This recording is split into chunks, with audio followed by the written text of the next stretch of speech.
Hello ngayon guys, dahil magandang araw na naman ngayon today. Ayan na checkpoint nga pala guys yung ating motor. Kaya guys ay nakasakay tayo ngayon sa tricycle. Ayan guys, ang mga ginagawa guys ng mga checkpoint.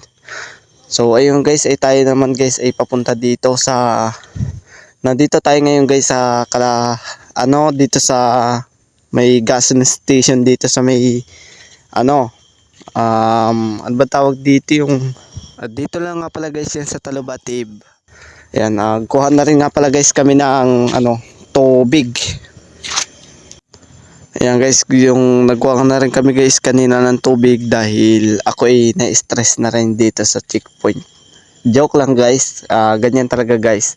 So ngayon guys, yung kapatid ko nga pala guys ay nagkukuha ng motor dahil siya ang nagda-drive nun. Ayan, nakita na rin guys yung mga ibang tao dyan. Actually kami kanina kami kasi dito, kami kaya kasi guys yung unang tumigil dito dahil may checkpoint nga kasi.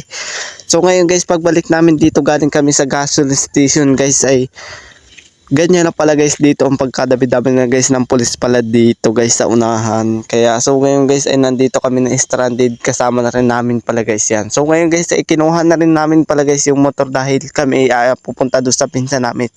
Makikipahinga muna at maintay kami umalis guys yung checkpoint dahil nga kasi guys wala kaming lisensya. Ayan, shoutout nga pala guys dun sa mga walang lisensya, wala kayong tatawid ng checkpoint dahil kayo baka mahuli pa.